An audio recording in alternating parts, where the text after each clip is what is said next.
I got the cops called on me for parking on my own ranch. Not trespassing, not stealing, just parking. Some HOA president rolled up to my property with her little clipboard army, practically foaming at the mouth because my beat-up F-150 was destroying the neighborhood aesthetics. Lady, it's my driveway, on my 50 acres, on a ranch I built with my own 2 hands. But oh, you better grab your popcorn. Because she had no clue what was about to roll down that dirt road, or that sometimes karma doesn't just wear a badge, it calls you dad. So let me back up a sec. Tuesday morning, July heat already. Cooking me air, and I just finished an all-nighter fixing electrical lines out at the Johnson place. That's what I do. Rancher by blood, electrician by necessity. Gotta pay the bills somehow, right? Pulled up my 20-year-old Ford to the gate at Harrison Ranch, my 50 acres of pride, and hopped out to check the mailbox. The engine ticked, cooling off, cattle mooing somewhere out in the pasture. Just another day, until I hear this angry honking behind me. There she was, pristine white Mercedes, inches from my bumper. Out steps Karen Whitmore, president of the Pinehurst Estates Homeowners Association. If you've never met a true HOA Karen, imagine the sound of a smoke alarm crossed with a courtroom stenographer and you're close. Pinehurst is the subdivision next door, all McMansions and folks who panic if a blade of grass is out of line. Karen marches over, heels stabbing my driveway, waving that clipboard like she's leading a parade. You can't park here. She screeches, hitting notes I didn't know humans could reach. You're in violation of HOA expanded boundary guidelines. Now, I'm standing on my own land, right under the old green sign, Harrison Ranch, established 2005. Me and my late wife, Mary, bought this place back when nobody wanted it. I had to laugh. Ma'am, do you even realize where you're standing? I say, pointing at the sign. This is my land. Been mine for 20 years. She's flipping through papers, lips pursed tight, like she's never heard no in her life. Pinehurst boundaries were expanded, Resolution 47B. She snaps. Your rusty truck is an eyesore, tanking our property values. Then, and I'm not kidding, she tries to yank my ranch sign out of the ground. This sign's survived tornado season. But Karen's not giving up. Sell your ranch to the HOA. I'll give you a good price. Otherwise, I'll make sure you have to leave. I've been patient most of my life, raising my son Jake after Mary passed, handling everything that came at me. But something about this woman, trying to steal the land where I scattered my wife's ashes, where I taught my boy to ride, to drive, just flipped a switch. Well, bless your heart, I told her, laying on the Texas charm. But this land is staying right here. You're dreaming if you think I'll sell. Karen goes beet red, whips out her phone. 911. Yes, there's a suspicious man refusing to leave the HOA's expanded territory. He might be dangerous. I stayed cool. Pulled out my own phone, started recording. She's painting me as some criminal. Mastermind of illegal parking, no less. I shot Jake a text. Son, gonna need you soon. Didn't say what Jake did for a living. Figured I'd hold that card for later. Sirens started wailing in the distance, and Karen's eyes lit up like it was Christmas. You're going to jail for trespassing, she grinned, waving her clipboard like it was a warrant. I know my HOA rights. 2 cops rolled up. Young guys, already looking like this wasn't their first nonsense call today. One glances at me, recognition flickering, but stays professional. Karen launches at them, shrieking. He's illegally parked, threatening me. He won't move. The officers look at me, my truck, my ranch sign, then back at her, and you could see in their faces they'd rather be literally anywhere else. Out the patrol car steps the younger cop, Officer Williams. He checks my paperwork, tries not to smirk. Sir, you're clearly on your own property. No violation here. Karen's shriek goes higher. That truck is ruining our scenic views. Assault by automotive eyesore. Officer Williams, bless him, explains calmly. Ma'am, you can park on your own land. Even an old truck. The other officers, edging back to the car, done with this circus. But Karen, still hollering. I'm posting this to the Pinehurst group. Everyone will know what kind of man you are. I couldn't resist. Go ahead, ma'am. I'm live streaming this right now. Her face went pale. The comments started pouring in. Karen gone wild.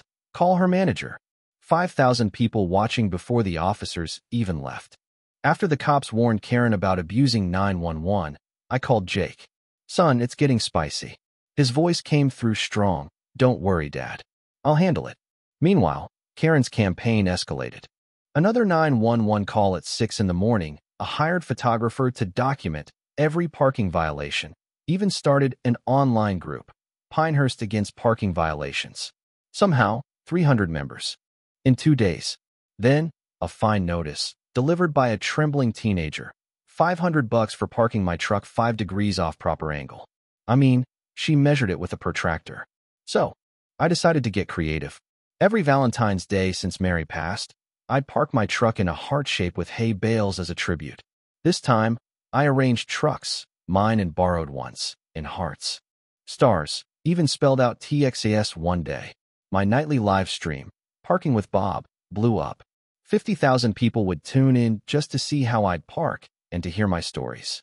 Donations started rolling in, but better than that, folks began sharing their own HOA nightmares. I realized we were building something, a community, out of something as simple as where I parked my truck. Then Karen's real plan came out in a letter. The ranch decreases Pinehurst Estate's values. Sell to the HOA immediately. So that was it. Not about parking at all, but about stealing my land. That night, I held the letter up on stream. Let the world see. The comments exploded with outrage. Some viewers dug into records and found her Resolution 47B was never even filed with the county. All smoke and mirrors. Jake called me that night. Dad, bring backup tomorrow. Karen's not ready for what's coming. On the next morning's stream, I promised my viewers a surprise. Then, as the sun rose, I spelled out my land with 10 pickup trucks in the pasture, just daring Karen to call the cops. She did, 12 minutes flat. 75,000 people watched live as sirens wailed. This time, the officer looked done before he got out of the car. Mrs. Whitmore, he sighed. You called about parking again? Karen, purple in the face, demanded action. The officer told her, one more 911 call about Mr. Harrison's truck and you're getting charged. Karen, of course, doubled down, whipped out a tablet, and started a PowerPoint. The parking terrorism of Bob Harrison, 47 slides, complete with red arrows and captions about aggressive truck placement. The officer walked away around slide 30, but Karen just kept going, now to my live stream audience. That's when her phone buzzed, her daughter Jessica, texting from California. Mom, I just saw the live stream. This is embarrassing. For a second, Karen's mask slipped, but then she shook it off. I know my HOA rights. I'm protecting our community. That's when Mrs. Georgia Thompson, my 82-year-old neighbor, rolled up in her old Buick and gave Karen an earful. 50 years I've lived here. Bob's the best neighbor. You should be ashamed. The crowd murmured, even some HOA folks nodding. Georgia said what everyone was thinking. You know what ruins property values? Turning neighbor against neighbor over nothing. I looked at the camera. 20 years ago, right here, I taught my son to park. Before that, this was where Mary stood, facing down a developer who wanted a mall. Here, she said, this land stays in the Harrison family till the sun stops rising. I could almost hear her laughing. All this fuss over parking, Bob? But Karen, not to be outdone, filed a lawsuit for vehicular arrangement harassment. Her slick lawyer, Steinberg, strutted in, but my old friend Linda Ramirez just laughed. He's suing you for creative parking? This'll be fun. At the end of the stream, I said, y'all keep asking about Jake. Tomorrow at noon, you'll meet him. And Karen's not ready. The next day, as promised, Jake arrived, Sheriff Jake Harrison. Karen didn't even notice at first, too busy ranting to the crowd of HOA busybodies and a kid with a drone filming. The moment Jake stepped out of that police cruiser in full uniform and called, "Hey, Dad," the whole crowd went dead quiet. Karen's face froze, clipboard hit the dirt, the drone crashed into a fence. Jake, all calm, turned to Karen. Mrs. Whitmore, you've called 911 12 times. About my dad parking on his own property. You know that's a crime, right? The crowd started buzzing. And, by the way, that resolution you keep waving around? Fake. But you know what's real? The $1.5 million missing from HOA accounts. Exact amount to buy all the land around my dad's ranch. Karen tried to run, but Jake stopped her. Your friend at City Hall just agreed to testify about The bribes you paid for fake documents. You might want to lawyer up. It was like the whole world flipped upside down for Karen. But she wasn't done. At 2 a.m., 3 days later, I woke to the rumble of semis, 5 of them, blocking every ranch entrance, hired by Karen to protest my parking, making sure I couldn't get in or out. I streamed it live, documented every violation, every driver. Recognized one. Tommy Martinez lost his license last year. When Jake showed up, Tommy caved, admitting Karen paid them and promised to make the problems go away. That afternoon, Karen held an emergency HOA meeting, packed to the gills. She blamed me for circus property values, but longtime resident Patricia Anderson stood up. Actually, prices are up 15% thanks to Harrison Ranch. Then, on the security feed, we watched a tow truck hook up my F-150. Karen crowed. He parked in a fire lane. HOA rights prevail. I let her tow it, knowing it was my reserved spot as a disabled veteran. That night, live to 300,000 viewers, Jake showed up. Dad, come identify some stolen property. We drove to Karen's house. There's my truck, right next to her Mercedes. Jake read her rights on camera, and the tow driver called me crying, saying Karen lied, told him I was a squatter, threatened his business. Even her accomplices felt guilty. 6 weeks later, in court, it was standing room only. Karen in an orange jumpsuit, me in my old suit from Mary's funeral. The evidence was wild. 12 911 calls about parking, fake signatures, missing money, and a parade of neighbors with their own stories. Even Karen's daughter Jessica flew in to testify, telling the jury how her mom once called the cops on her for parking wrong at 17. The jury took 30 minutes, guilty on all counts. 2 years in prison, pay back the money, 500 hours community service, and a restraining order. Keep 500 feet away from anywhere I might park. Karen tried one last threat. I know something about Jake. Parking runs in the family. Jake just grinned. The court burst into laughter. 6 months later, we threw a parking party at the ranch. 30 cars and trucks spelled out justice in the pasture. News crews, neighbors, strangers from all over. Jessica Whitmore, now HOA president, took the mic. First rule, number 911 calls about parking. Pinehurst is about neighbors, not parking police. That day, a letter arrived from Karen.